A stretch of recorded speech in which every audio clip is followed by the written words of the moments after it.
All right, welcome in. It's Saturday. We're just backstage. I'm just talking about what I would do differently than some of the coaches in Major League Baseball, but it's time to get going on the show. You know what? Instead of coming on here and opening the show by complaining for 3 minutes, I'm going to go with a glass half full take for myself. I went 0-2 yesterday. I lost 2 games where my team tied the game in the ninth inning and lost in extras. One of those was my 5%er with the Padres, where I had a 6-3 lead and then lost 7-6. But I'll say this.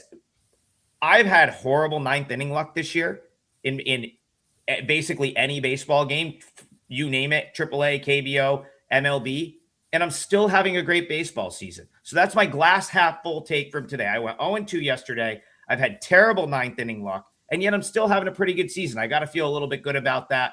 Tokyo Brandon, how was your KBO show last night, and also how did your Friday night go?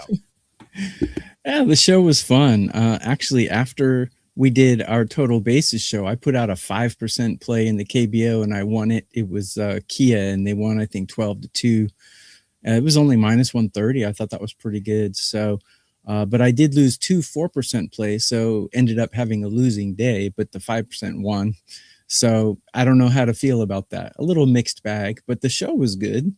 I gave out some good advice. I told everyone to take Kiwoom plus 131, and they ended up winning. So good and bad, but it's always good to win a 5%er, even if it's a losing day.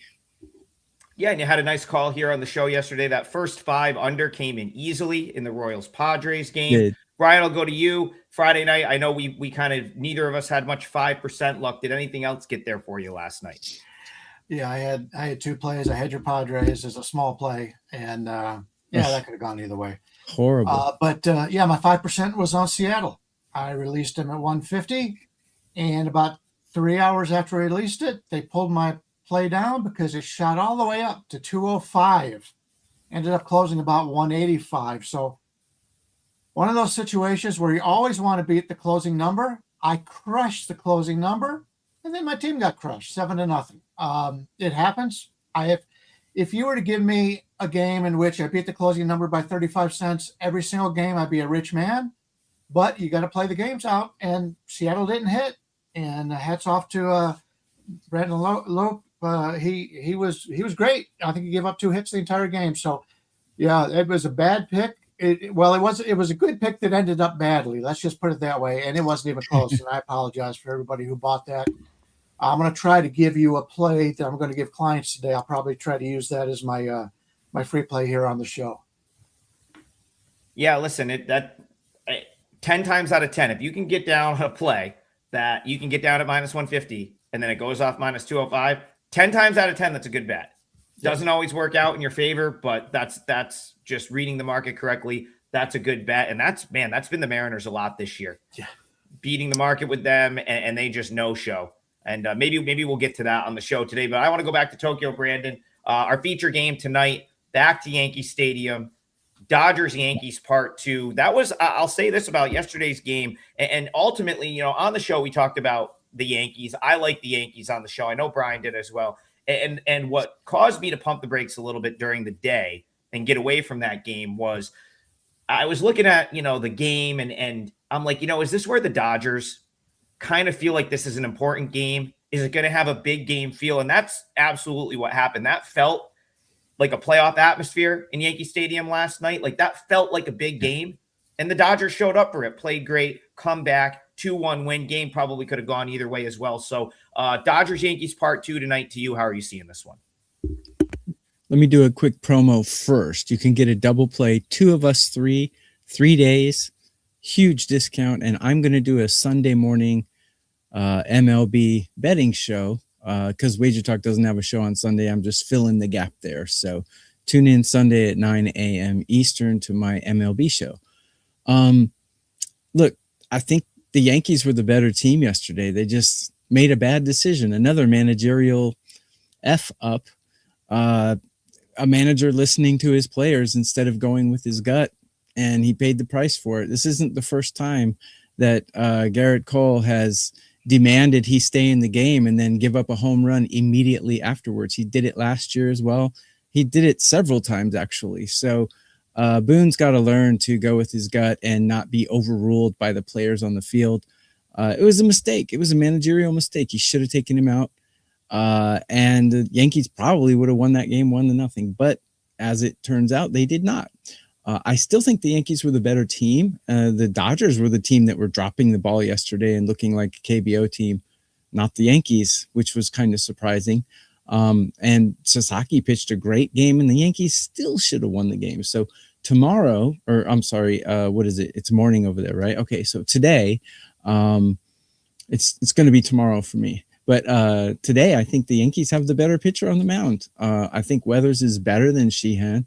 He's got better numbers against the opposition. Well, Sheehan doesn't really have a sample size, but Weathers is better at home. Sheehan has a 5+ ERA on the road.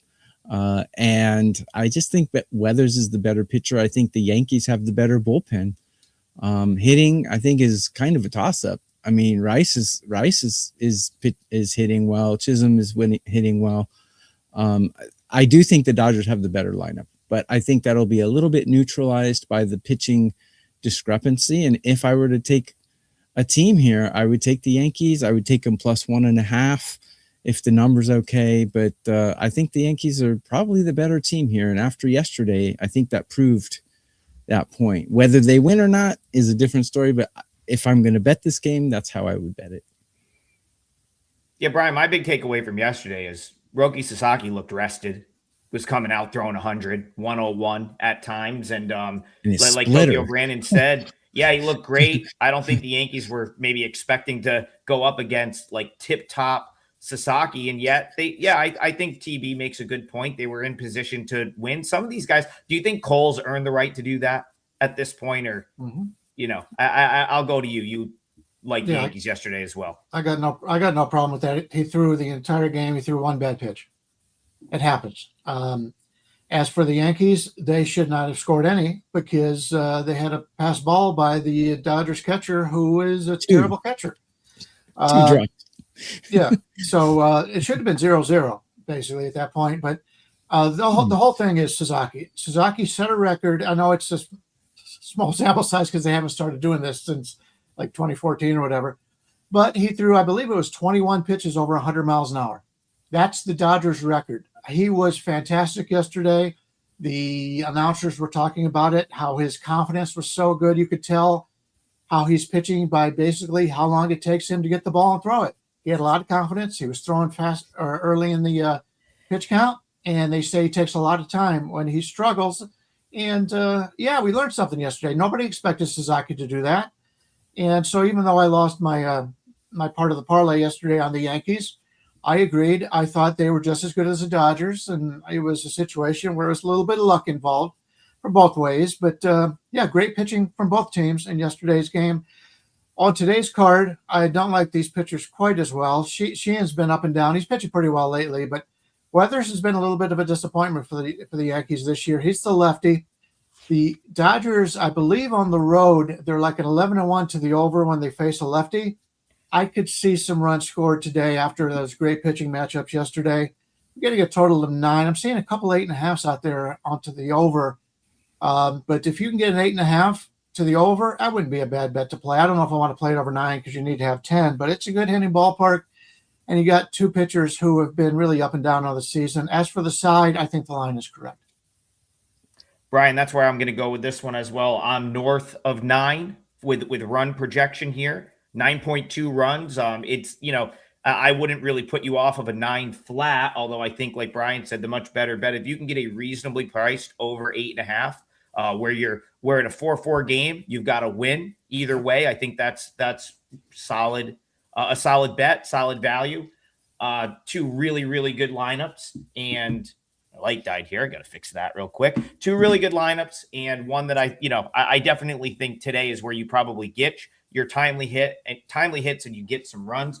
My biggest takeaway from last night's game, and the best sort of handicapping thing I can put out regarding this game, is not going to occur today. It'll occur next time Roki Sasaki pitches. He had 9 days off between those two starts. I'd be very curious if he comes out blasting 101 every pitch in his next start. I wonder how much of that was long layoff, hyped up to pitch in Yankee Stadium, and he just sort of let it all fly. I'll say this. I've said this before. Get that dude a psychologist, turn him into your closer. Like, get the head straight. He should be coming out of the bullpen for this team, throwing 101 and just closing out games. Make him a guy that can go 2 innings at the end of games. But like that's how, I mean, for the Dodgers, you look at the pieces they have. If they could turn him into their closer by like playoff time, which is kind of what they sort of tried to do last year, that's how I'd like to see him used. At any rate, for this game, Brian, I'm with you. I think the over makes the most sense here. To go further on that, they got Glass now and Snell both coming back soon too. So right, there you go, TB. Closer coming back. And the closer, Diaz coming back too. So he'd be. I'm against you on the closer part because. Okay, so go 7 inning, 7 inning 8. Long yeah, middle, he'd be a great seventh inning guy, 6th, 7th inning. Yeah, no problem. Since he's been a starter, he can go 2. Yeah. I don't even 3 innings in the middle. Yeah, right. In a playoff game, when every manager in the playoffs wants to take their starter out in the 4th inning or the 5th inning, yeah, why not? Exactly. I hate the term closer. There's only like 5 of them in Major League Baseball today. Right. So it's like good bullpen guy is probably a better way to call it, because there's like literally like 5 closers in Major League Baseball. Freebird, he says, thanks for your hard work. Let's roll. Yeah, listen. Sometimes the work's still the same. Sometimes it doesn't pay off, but if you do it every day for 6 months, it typically does, and I think that's going to be the case for the 3 of us. I think it has been the case for the 3 of us to this point. So I see some people commenting on it. Since we're talking about closers, I got to bring it up. Let's talk about the one of the true closers in the sport, one of maybe the best to do it in recent memory. And yet yesterday he was pulled after 16 pitches. That's, of course, Mason Miller, the Padres. So yeah, I'm salty about it. Tokyo Brandon, I had the Padres on the money line. I too had some CLV. I got in -112. Think that one went off like -125 at one point. A lot of places. Padres, great game. They tie it up in the 9th on a home run by Ty France, and they take a 6-3 lead in the top of the 10th inning. Now, if you missed the bottom of the 9th, bases loaded, no outs, Mason Miller just did Mason Miller things, started throwing 100, got out of the jam. Only at 16 pitches. However, the bottom of the 10th rolls around, and he's nowhere to be found. It's our guy, Kyle Hart, former NC Dino, not who you want to see out there. Tokyo Brandon with the game on the line in Major League Baseball, and the Royals rattle off 4 runs and win 7-6. The 2 teams have to come back and play a game today. Where do the Padres go from that result? Yeah, the Padres, I really hate that team. You know, on paper, they look so good. And performance-wise, they're so underwhelming as far as performance. I think the Padres and the Mariners are 2 teams that just don't live up to their paper value. They seem to come out flat. The Mariners are a different story because they're very just like a microwave. They're very up and down, but the Padres just never live up to what they should be. I think I don't know how to say it, but I think they have the advantage today. Canning's not exactly a guy I like to back, generally speaking, but against these Royals, he has great numbers, which probably the only team in all of MLB that he has good numbers against, but he does. He's got a 189 average against a 555 OPS. And yesterday, my parlay leg was the Royals first 5 under 2.5. I thought that was a good bet because King was on the mound. Even Canning, I think, can hold them under 2.5. So I would either do the Royals team total first 5 under, or I would take the Padres in the full game. Unfortunately, like we were talking off air before the show, the Padres manager is one of those guys who likes to kind of insert himself into the game and be the star, and that never works. It's like Angel Hernandez umping, trying to be the star. You know, it just never works. Let the players play. You got Mason Miller, one of the best relievers in all of Major League Baseball, and you take him out for a KBO level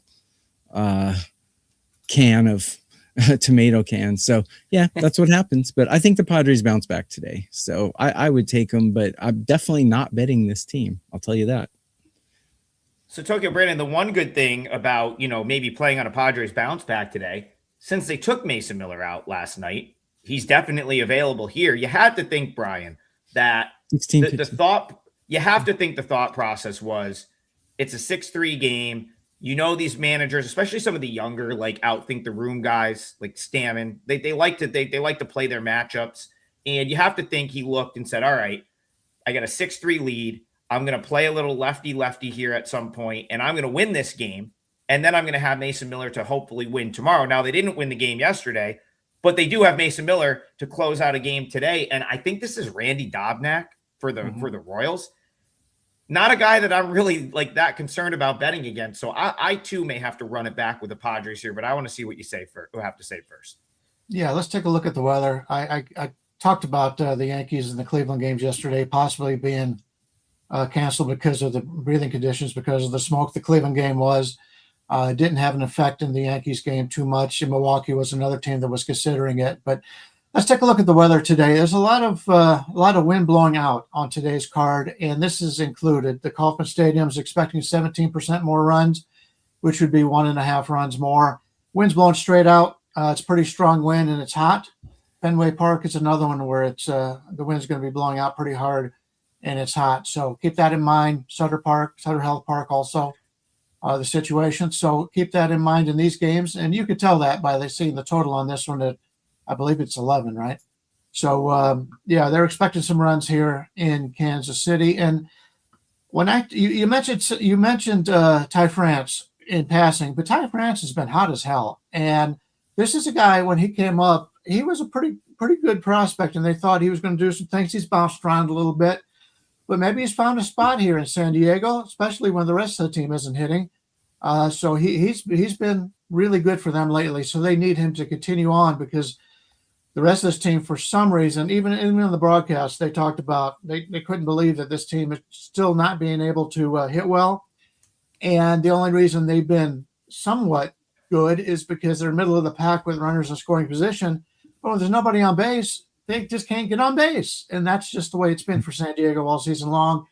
I think they need some guys that can lay down some bunts, get on that way, play some, old National League type of baseball, get some runners on. And once you get runners on with speed, then that helps everybody because it gets the pitcher paying attention to the runner instead of the batters. And we see how that works out in a lot of these teams that were able to do that. Look at the Brewers. They steal bases like crazy. I'm not a big fan of Canning. Dobnak has pitched a little over his head so far. We're getting a total of 11. I would have said the over here, but you'd need to score an even number to get the over. Let's take a quick look at team totals here. We're looking at San Diego's 5.5 and 5.5 to the under with Kansas City a little bit. The only problem with Kansas City is to get 6 runs, but if they get the lead, they won't bat in the 9th inning. So I'm just going to pass on this game. I'm not seeing anything right now, unless the line goes down to 10.5, which the wind blowing out there, I doubt if we'll see it. But I would want to get 11 runs to get the win and not the push.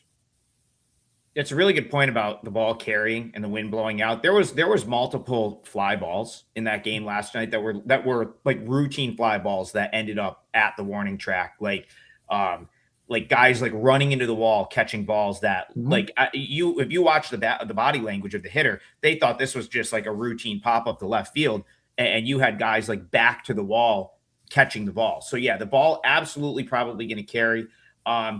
Someone in the chat, no, I don't think if you had the Royals yesterday, I don't think you got lucky. I think the Royals was probably the right side in that game, all things considered.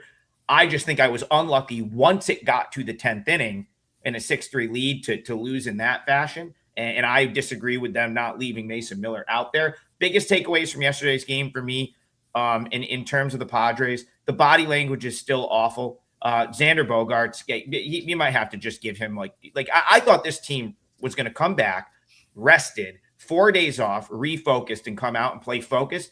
Xander Bogaerts threw a routine double play ball in the right field. I mean, the guy's out there, head is down, 620 OPS on the year. Even like Tatis, like the one first batter of the game, he's one that hits a fly ball, looks like a routine fly ball, but Caglione makes a great play on it at the warning track. Head down, shoulders are shrugged. Yeah, that's nice that Ty France is having a good season.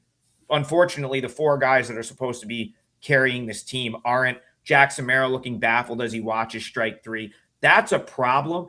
I still think that they're going to probably turn it around.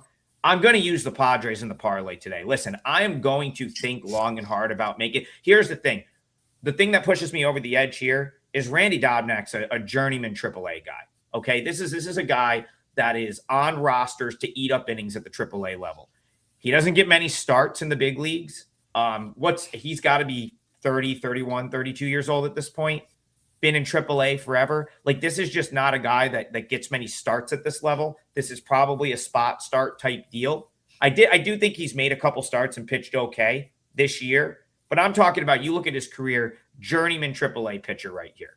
Nothing more, nothing less. Canning is still better. The Padres at this price, and knowing Mason Miller's probably going to come in and close out this game, is going to be my parlay lay. Go ahead, Bryan. Yeah, I just wanted to point out, and if he does, since he doesn't start very often, he's probably going to go with the most 5 innings. And then you got that bullpen coming in. I've got Kansas City as the worst bullpen in baseball. Their FIP is 5.2, Cincinnati 5.1, Washington 4.95. Yeah, they're the, just about every stat you look at, they're the worst bullpen in baseball, and I don't see any improvement. Yeah, I'm going to think long and hard about adding this for clients. Let's see how badly I want to piss my clients off by giving Padres out for the second day in a row. If I do, I'm going to put that on. So I do have a 4% play in Major League Baseball locked in that's up for clients already.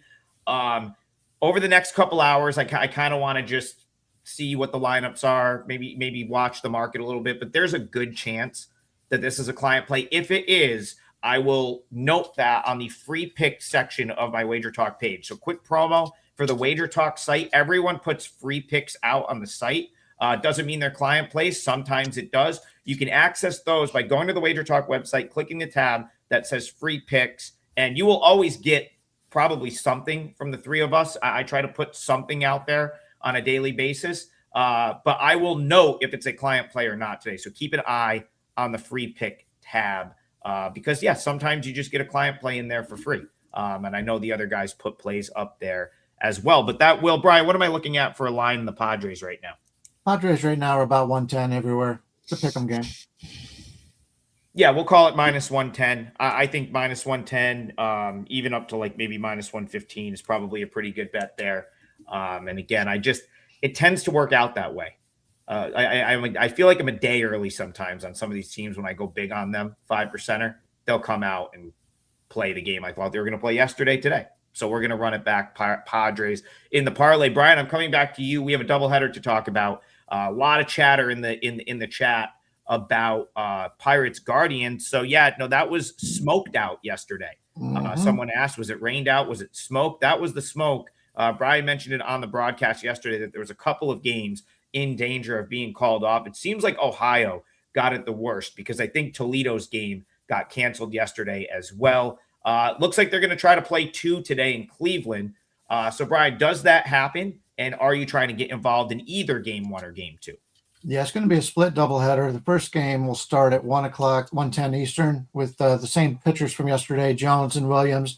We talked about that game yesterday, so I'm not going to add much to it. Although in the second game, it will be a night game. It's going to go a little bit later. They brought up Logan Allen, and he's a lefty. I'm not a big Logan Allen fan. If it was up to me, I'd try somebody else up because he's never shown much in the majors. He is a lefty, and Pittsburgh doesn't hit lefties quite as well as they do righties, so I understand that. But in the second game of a doubleheader, when you don't know who is going to be used in the first one, if it's a close game and they have to use their 7th, 8th, and 9th guys, they may have to use some of the other guys in the bullpen in the second game. And we're looking at a total here: 8 to the 20, 8.5 to the under, 8 over at 20, 8.5 to the under. So you got Ashcraft against him. Ashcraft, as we've talked about many times, the Pirates seem to hit when Ashcraft is on the mound. His games fly over all the time, and you've got Cleveland with Logan Allen on the mound. We're looking at, we can get a 9 and get a victory here. We don't know what the bullpen situation is after the first game, so I'm not going to give it out as a play, but I'm just going to say keep that in mind. If it's a tight game in the first one and both teams use their better relievers, chances are we're going to get some lesser relievers in the second game. And with Logan Allen starting, Cleveland needs to have their best relievers to be competitive there. So if that's the situation and we're still getting 8.5s and 8s, I'll be playing the second game over one way or another. Yeah, great point, Bryan. We did a pretty thorough breakdown of Pirates Guardians on yesterday's show, which is the exact same matchup that you're getting in game one. So when I talk about this, I'll try to focus on game two a little bit more as well. But Pirates Guardians to you, TB, if you have any comments about game one, feel free to throw them in. But again, we talked about that game yesterday. So game two, Ashcraft, Logan Allen. What are you seeing in this doubleheader in general? Yeah, I'm just like you. I have a 4% play in Major League Baseball today, something I really like. And I also put a free play up on WagerTalk.com's free play page. So go check that out. Many cappers do. Usually there's 7 to 8 free plays up there. And they're usually plays that kind of just missed the card, or we put them on the free play page because we have too many plays out in that particular day. So they're decent value plays. So go check those out. Yeah, we'll skip the Jones game because, like Bryan said, we covered that yesterday. So the analysis doesn't change just because the game changed today. So the second one, Ashcraft versus Allen, is kind of interesting. Ashcraft is one of those guys that Pittsburgh always seems to score for him. Don't know why. And I've been doing this for a long time. Cannot explain why, teams score for certain pitchers and don't score for certain pitchers, but it just happens. Maybe it's the timing or something like that, but there's no way that the batters are out there saying, okay, Ashcraft's on the mound, we got to score today. They're not saying that. So, or, oh, Skeens is on the mound, we got this game won, we don't have to hit, I'll just swing at anything. They don't think like that. So I don't know why it happens, but anyways, I agree with Bryan on the over because just for that fact that the Pirates always score. Allen's coming back. Pirates are swinging a really nice bat right now. I would either take the Pirates team total over or I would take the full game over. Neither bullpen is performing well at all. I got both bullpens ranked 21 or worst in current form. Although, like I said yesterday, current form doesn't mean that much right after the All-Star break. But like I said, Pittsburgh team total over or the full game over would probably be the way I would lean today.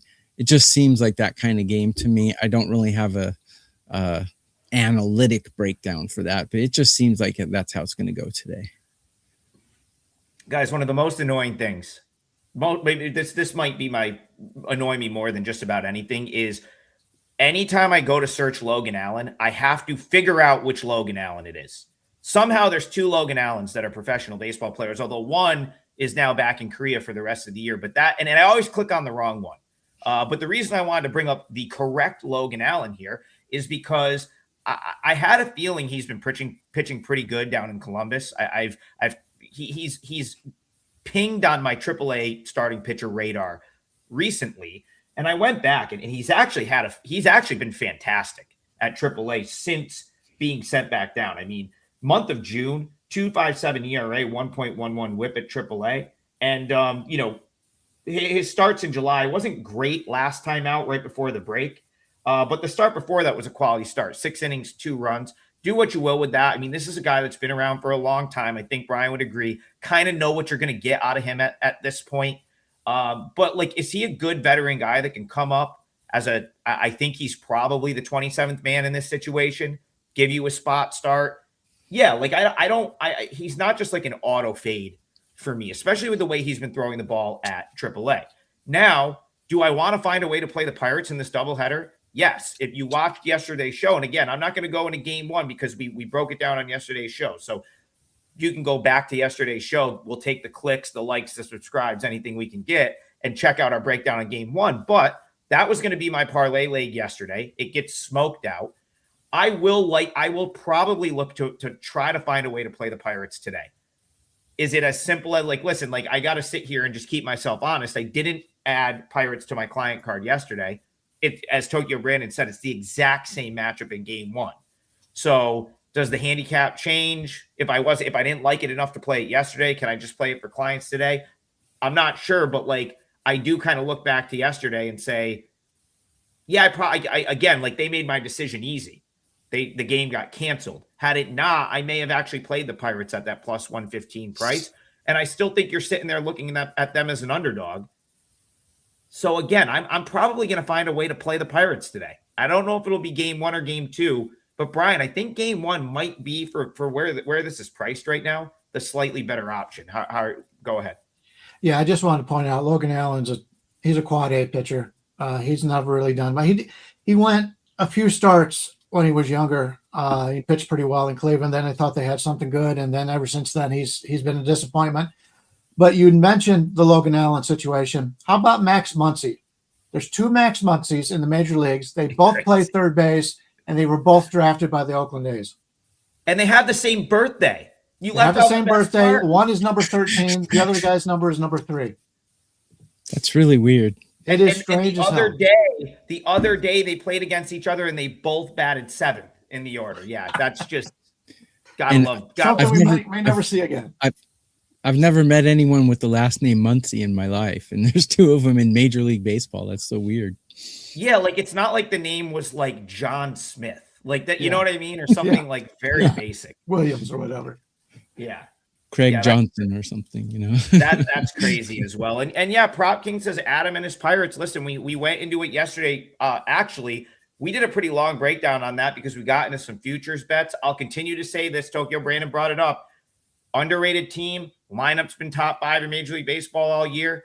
Do we see maybe they use Robert Hassel as a 27th man today or something and get him into the mix? Because I don't think they assigned him to either roster yet. I think he's going to probably go to AAA, but they just traded for him. Jacob Gonzalez in the lineup, I think, sort of offsets Connor Griffin being out. I'm very high on this Pirates team. And the more I sort of stare at that plus money in game 1, that it's like getting harder and harder to leave it on the board. I almost feel like Jared Jones came out last time, and it's like that's the Jared Jones that I expect. And we got him last time, 6 innings of no-hit ball. I kind of think he pitches well today. It maybe, Bryan, if you think you might see some of the better bullpen arms in the first game, you got to kind of like the under there a little bit too. Yeah, you do. I would, if we get our normal, what we expect out of the starters. Yeah, 7.5 is a good number, which makes the second game at 8.5 or 8 with the 2 pitchers that got going there with what we know out of Ashcraft. I think the over in that one is a pretty nice play too. But like I said, we'll have to see who is used. I don't make second half bets or second game bets without knowing what happens in the first one. Let's go back to the chat. Shout out Grant's dad. Great handle, by the way. Love that screen name. Grant's dad comes in with a donation. He didn't suggest a game, but he has this great old school Florida Marlins avatar. And I got to say, I was at a Marlins game earlier this year. This year, they're really pushing the throwback uniforms. So like they have a whole merch stand that's just the throwback Marlins gear. They're wearing these jerseys at home on Sundays. Bryan Leonard, that's one of the all-time uniforms. The old Marlins uniforms, those cutoffs, the old teal ones. I always think of like Jeff Conine, maybe Cliff Floyd. D-Train, Dontrell Willis. Yeah, Dontrell Willis on the good teams. Oh, yeah. I love those uniforms. So for Grant's dad, we're going to talk Marlins Brewers here because this is also it's a good game. Yesterday, the game went into extra innings. Believe the Brewers got it done 2-1. But I said going into the break, like the Marlins were so hot. Your Guardian sort of got them in a couple close games going into the break. I was worried about the Marlins coming out with the same momentum that we had for a month when they were playing some of the best baseball on the planet. So they lose a close one last night. Are you kind of concerned with the Marlins? Do you think they're overvalued at this point? Not really. And you mentioned Conine, his son is out there. So, we've got Meyer against Drohan the lefty against Miami.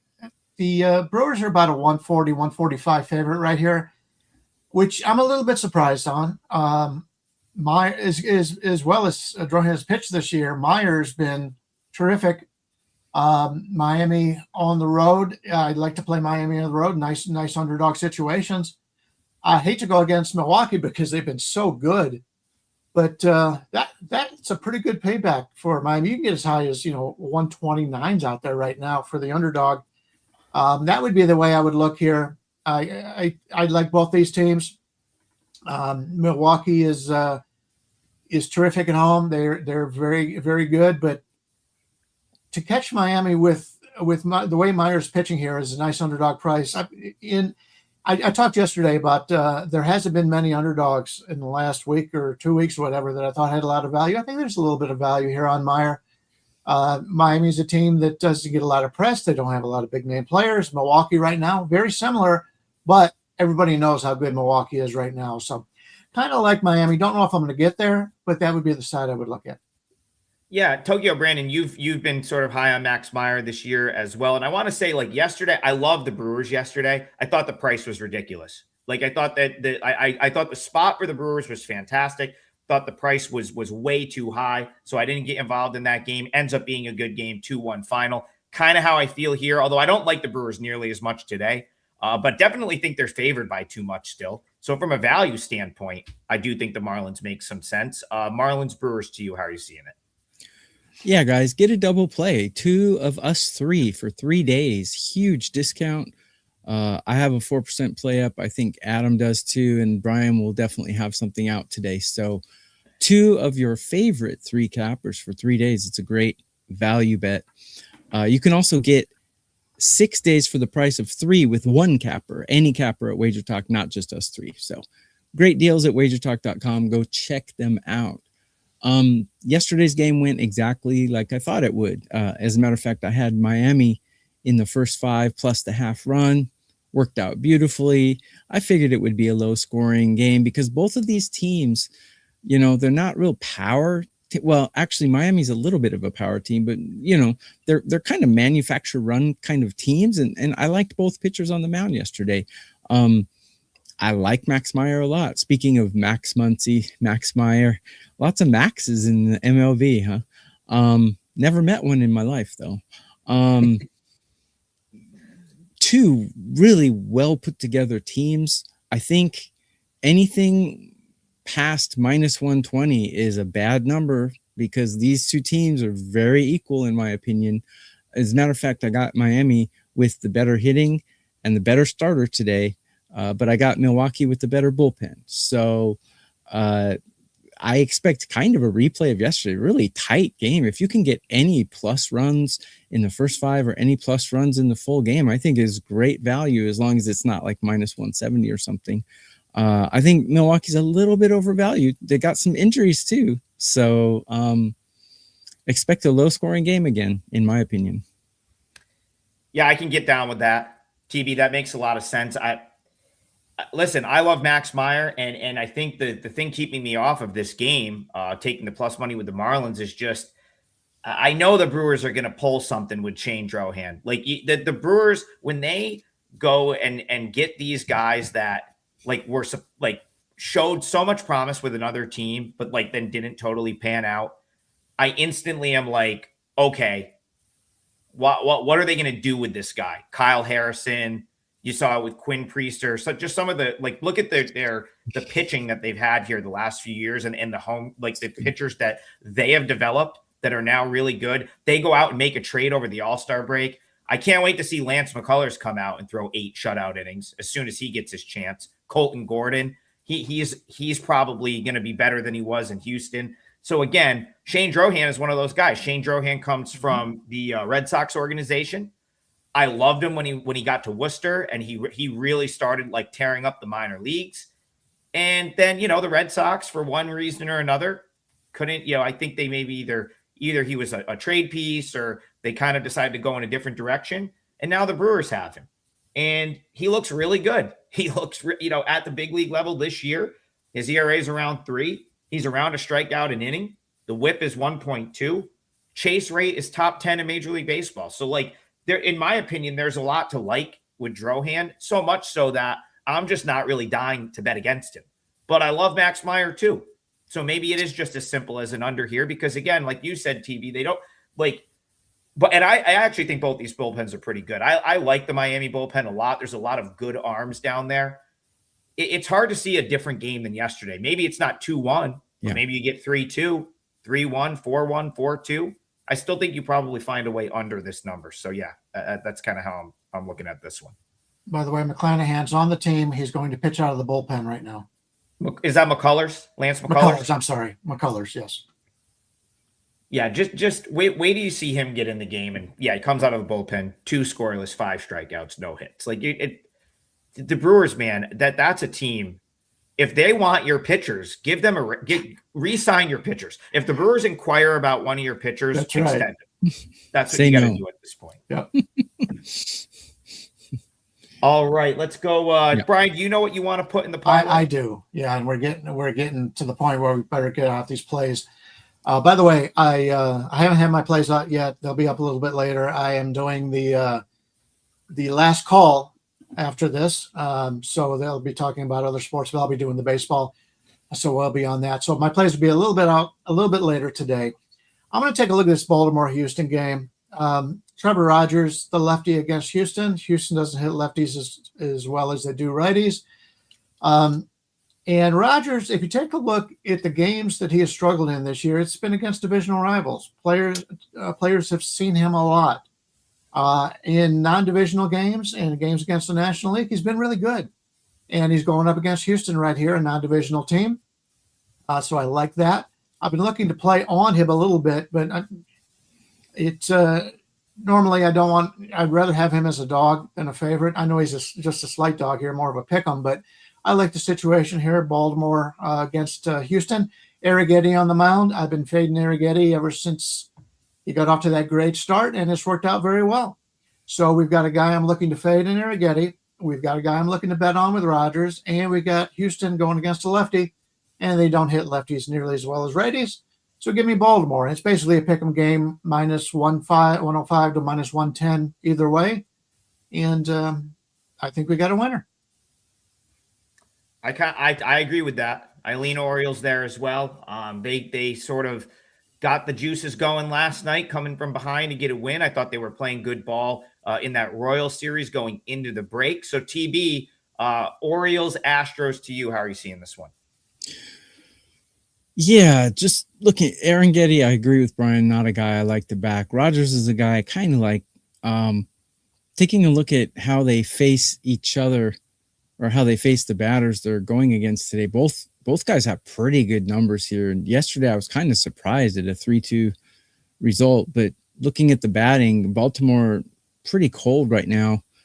I think Rogers can hold the Astros bats down, and the weaker pitcher, which is obviously Arrighetti, I think he can hold the weaker bats down, which are Baltimore. So I think another under in this, whether you want to play it in the first 5 or whether you want to play it full game. I haven't played it yet, but I'm considering it. This looks like another under to me, but if it's really hot out and the fact that both teams got bottled up yesterday, there's a couple of red flags against the under. But if I played this game, I would either do a first 5 under or a full game under.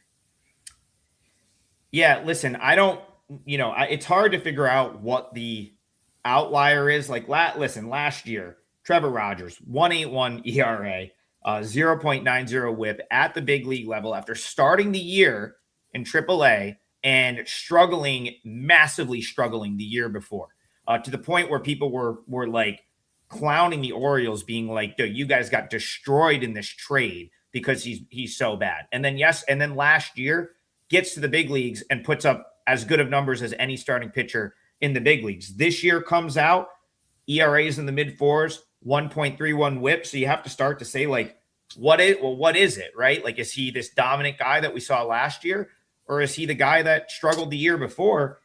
Bryan, you look at his last few starts, he's starting to look like last year's guy. 6 innings, 1 run last time out against the Cubs. Start before that, 5 scoreless against the Reds.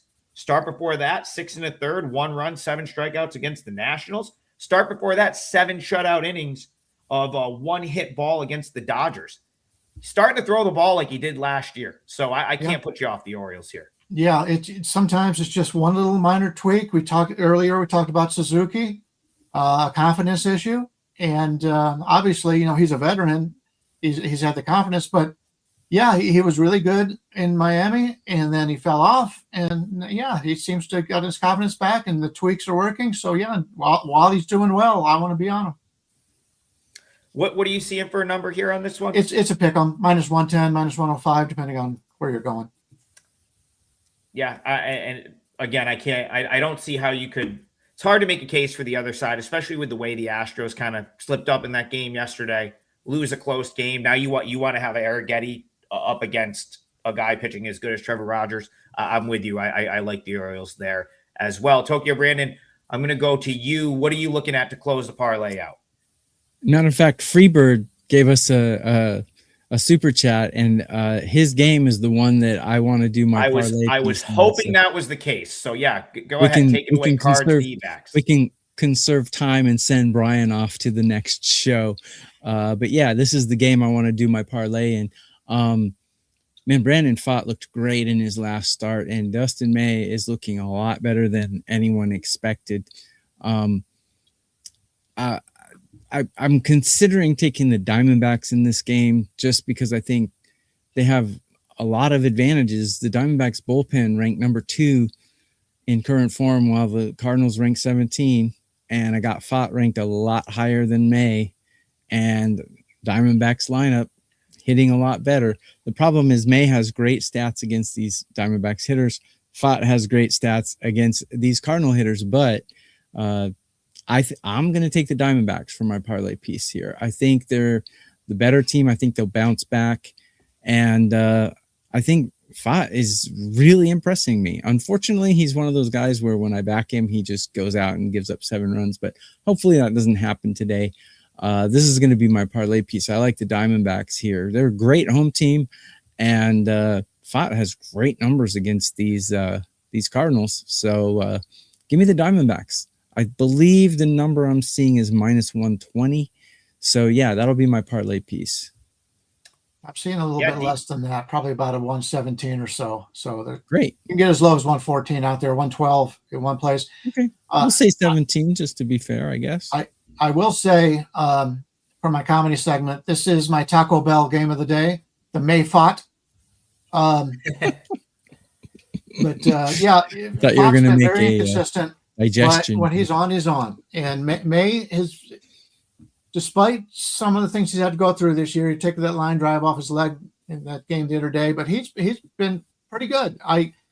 I'm glad he's coming around. He was for the Dodgers. He was a guy because of injuries. He kind of underachieved, but he's gaining some confidence and he's able to play in a St. Louis lineup that they could use him. Whereas in the Dodgers, if he was still with the Dodgers, he'd probably be in AAA right now. So. Yeah, I like both these pitchers right now, so I've got no problem with that. And it wouldn't surprise me if this game goes under also. Arizona, when they play at home and they lose, I believe they've gone under a lot the last games after that. So, yeah, maybe St. Louis team total under or on Arizona here. Yeah, Russell is a commenter who watches all our shows. He said, any thoughts on the total? I think under. I agree with Bryan. First 5 under would be a great play here as well, in my opinion. Yeah, I mean, they had the D-backs had a chance to win last night, but they forgot they had a challenge. I think it was Kettle Marte. Bases loaded. Just didn't challenge it. 2 left. Forgot. I don't know. Can't happen. Yeah. It's just a mistake that absolutely cannot happen. So you wonder if they're a little bit more refocused to come back today. You know, Pfaadt's a guy like I've criticized in the past because he's very fastball reliant. But I want to give credit where credit is due to Brandon Pfaadt. Something he's done, like this dude has straight up embraced that he really can only throw a fastball. And now he just throws like 4 different fastballs. Even to the point where Torey Lovello has complimented him on this. It's like, you know, you see a lot of guys and it's like, oh, well, I'm a starter in the big leagues now, so I need to go learn a 3rd pitch. Like I need a 4th pitch. I need to develop a changeup. I need to throw a curve. But it's like, if you that's nice if you start throwing a curveball, but what if your curveball is no good, right? Like what if it's not a highly competitive pitch? Something Brandon Pfaadt's done, he's just like, well, I can't throw those pitches, but I can throw fastball. So now I'm just going to throw cutters. I'm going to throw sinkers, and I'm just going to mix like 3 or 4 different fastballs in. Listen, sometimes he's going to get blown up. If a team's just locked in on him and he can't change speeds a ton, he's going to get blown up. But he's done a really good job at manipulating the fastball, making it look different, throwing it in different places, throwing it with different movement. He's turned himself into like a very solid big league pitcher. I'm not dying to fade him like I was a year or 2 ago. And I'm not going to fade him today because we're going to root TV's parlay leg home. I too sort of lean their way today. I think they find a way to like bounce back from like not being super focused in that game last night. So yeah, I like that, TV. I'll root for you on the Diamondbacks. Bryan, you said what, minus 115 for the parlay? I believe it was, yeah. All right, so we basically have 3 pick'em games in the parlay today. Should come out right around 6-1. It'd be a nice hit. We kind of need one of these. Before I recap the parlay, check out Bryan on Last Call. He's joining the Last Call panel, which starts in about 10 minutes right here on the WagerTalk YouTube channel. So no need to go anywhere. Just stay tuned for WagerTalk Last Call at the top of the hour. Tokyo Brandon's got 4% play up, and he's doing the solo show tomorrow. So take a look at that. I have a 4% play on my page as well. And as always, the double play package, 2 of the guys on the screen, discounted rate. You should be taking advantage of that. The parlay today is as follows: 3 full game sides, all right around minus 110. You get the Padres minus 110, the Orioles minus 110, and the Diamondbacks minus 115. So Tokyo Brandon, Diamondbacks minus 115. Bryan's going with Orioles minus 110. I'm going with Padres minus 110. And the 3 of us will be back Monday morning, 9 a.m. Eastern, to do another total basis. Have a great weekend, everyone. We'll see you guys then.